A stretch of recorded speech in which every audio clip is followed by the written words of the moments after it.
नमस्कार दोस्तों, क्या आपने कभी सोचा है कि हमारे शरीर में ऐसी सूक्ष्म ऊर्जा नाड़ियां होती हैं जो हमारी शारीरिक और आध्यात्मिक ऊर्जा को नियंत्रित करती हैं? आज हम चर्चा करेंगे इड़ा, पिंगला और सुषुम्ना नाड़ियों के बारे में, जो योग और कुंडलिनी जागरण के मूल आधार हैं।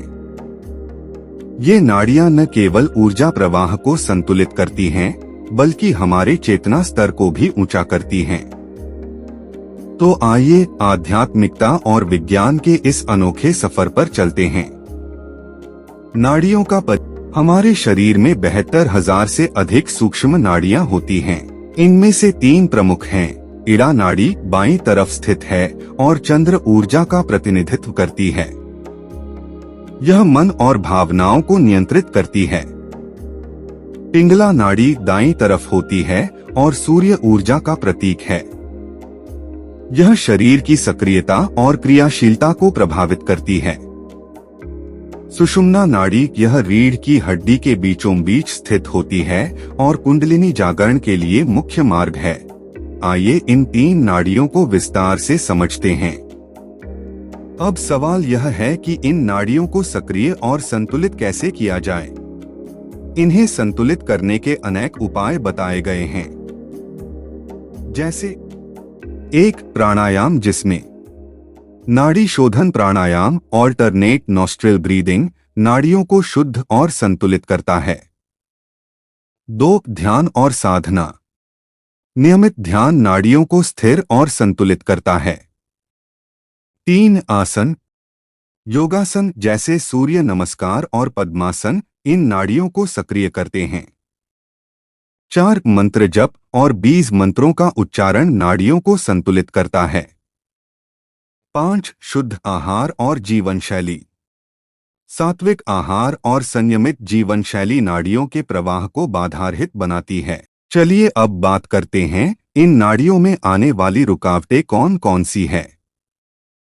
सबसे पहले जानते हैं इन नाड़ियों के संतुलन में रुकावटें क्यों आती हैं। इन नाड़ियों में असंतुलन के कई कारण हो सकते हैं, जैसे असंतुलित जीवन शैली, तनाव, अनियमित भोजन और नकारात्मक सोच वाले विचारों की अधिकता इन नाड़ियों के संतुलन में रुकावटें उत्पन्न करते हैं। शारीरिक अशुद्धि, व्यायाम की कमी शारीरिक रुकावट उत्पन्न करती है इस प्रक्रिया में, तथा अशुद्ध आहार जैसे शुद्ध और संतुलित आहार की बजाय मांस, मदिरा या दूषित आहार प्रणाली भी इन नाड़ियों के प्रवाह में बाधा उत्पन्न करके शारीरिक अशुद्धि उत्पन्न करते हैं। आध्यात्मिक मार्गदर्शन की कमी, गुरु के बिना साधना करना, ये एक जटिल प्रक्रिया है, बिना किसी गुरु या मार्गदर्शन के नहीं करनी चाहिए। इसके लिए एक योग्य और कुशल गुरु का मार्गदर्शन अत्यंत आवश्यक है। इनसे बचने के लिए नियमित योग और ध्यान को जीवन का हिस्सा बनाएं, क्योंकि योग और ध्यान मन के विचारों को नियंत्रित करके हमारी इस प्रक्रिया को सरल बनाते हैं। बात करते हैं विज्ञान और आध्यात्मिकता के संगम की दृष्टि से इन नाड़ियों के महत्व क्या है। विज्ञान और आध्यात्मिकता का संगम नाड़ियों की समझ में स्पष्ट है। नाड़ियां वास्तव में हमारे नर्वस सिस्टम से मेल खाती हैं।